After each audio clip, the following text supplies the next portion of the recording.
Good day, everybody, and welcome once more to my channel, Background Health.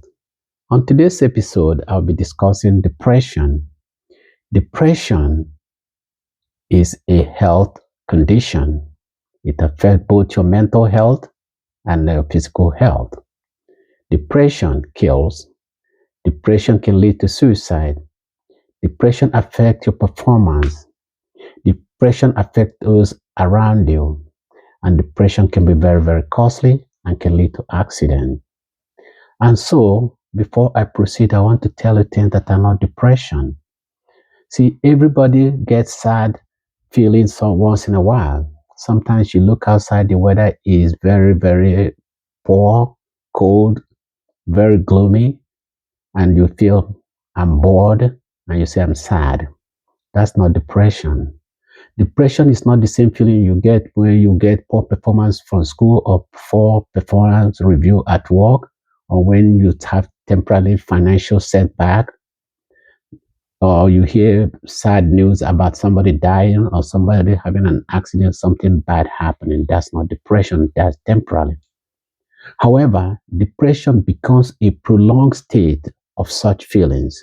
When you have such negative feelings persistent almost around the clock for several weeks to months, such a way that it begins to affect your mood.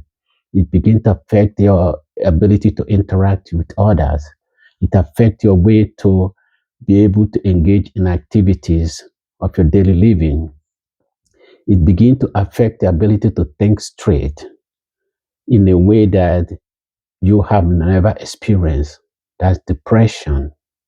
Depression, as I mentioned, may lead to withdrawal from community activities, neglect of yourself physically, emotionally, otherwise. Depression can affect how you eat. People who are depressed may find themselves either not eating enough, or when they eat, they may eat unhealthy things in such a way that they may begin to either gain weight or begin to elevate their other health risk. Depression can also lead to neglect of your physical health. You begin to miss appointment. You lose activity, interest such as exercise or interaction with community. Depression can affect your sleep such that you either begin to sleep too much or you're not sleeping enough. Now you want to know how a person who is depressed feels. Sometimes you feel like you have this persistent thought going around in your mind like a machinery, like a broken machinery. You can't quite stop the thought. You keep feeling hopeless. You feel that there's no end in sight. You are not able to focus and not able to concentrate or think how to get out of your situations. Sometimes what is causing you depression, you may find it too embarrassed to discuss with others. So you choose to keep it within yourself. Now you want to know who is vulnerable to depression? Well, the answer is everybody is vulnerable to depression, from children, which child psychiatrists can tell you, to adolescent, to adult, to everybody, black, white, Asian, etc. Although the medical literature may tell you that white are more frequently diagnosed with depression, that's a mischaracterization. And the reason for that is because people who live in Africa, Asia, South America, or even the Caribbean may not have as much resources. And when they do have resources, they focus on their physical health. In addition, there's so much stigma attached to anything that is mental health. So the literature in those aspects of the health in those continents or those parts of the world is very sparse. But the truth is that everybody is vulnerable to depression. Anybody and everybody can become depressed. Now, you want to know how depression is diagnosed. Well, somebody around you may say, hey, I've noticed something. You are changed. Is something bothering you? You don't feel quite the same. When you hear people making those suggestions, think you may be depressed. You may find yourself, your supervisor or co-workers telling you your performance is dropping, changing for the worse at work, or you're showing up late to work or becoming irritable and moody. You may be indeed depressed. But you may need the assistance of a primary care physician first to diagnose you. When that fails, he or she may refer you to mental health specialists who have specific tools that they can use to diagnose you with depression. And once you are diagnosed with depression, you may want to know, is there something that can be done? Treatment or intervention that can be done?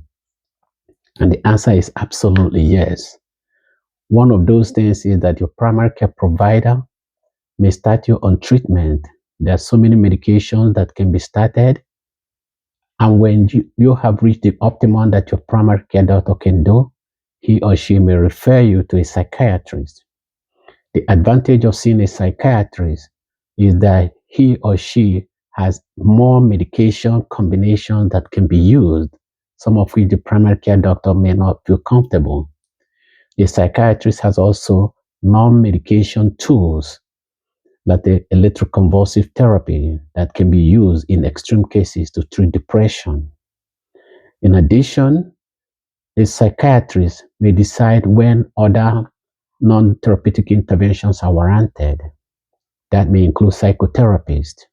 A psychotherapist will help you to go through analysis or journey to understand the root cause of your depression, to diagnose it, suggest interventions, approach to help you to emerge out of your depression. Those interventions are often very, very helpful because it gives you insight in the way that the psychiatrist or your primary care physician may not be able to do. Additionally, depending on what is causing your depression, you may need support group, whether this is relationship issue, financial issue, family issue, children, etc. There may be support group, people going through similar things as you, that you can meet up with, discuss with, help one another to improve with the help of an expert who has gone through similar things. Besides support group, there's something called recreational therapy. Recreational therapy involves things like finding some activity that will first of all start with you alone, where you can focus on those activities to begin to derive joy. That can be sewing, that can be gardening, that can be doing some type of aerobic exercise. It can even be yoga, walking, swimming, any activity that you do to help your mind focus, concentrate, and get you out of that thought. That's recreational therapy. Now, a word about using the clergymen of religion. They can be helpful, but sometimes they can make the situation worse. I'm not condemning them. I'm a religious man myself. So before you go, make sure your clergy person is truly acquainted with your situation, especially relationship issue. They may be helpful, but in some instances, they can make the situation worse. It is better to use them for additional support to all other interventions and leave experts to handle your treatment and diagnosis. One last question is, can I always identify somebody who is depressed? No. Sometimes people who are depressed are aware that they are depressed, that something has changed. So they may be able to mask their emotion and appear like something and everything is going well when they're in the public. But once they are alone, they go back to their shell and begin to suffer in silence. So once more, depression is deadly. Depression is hurtful. Depression can lead to suicide, neglect of responsibility, and in a way, it can cause us things we don't anticipate. Please don't forget to subscribe to my channel, share this video with others to save life, and let us continue to improve on our health. Together in this journey, we move towards improving our health for the better. Thank you very much.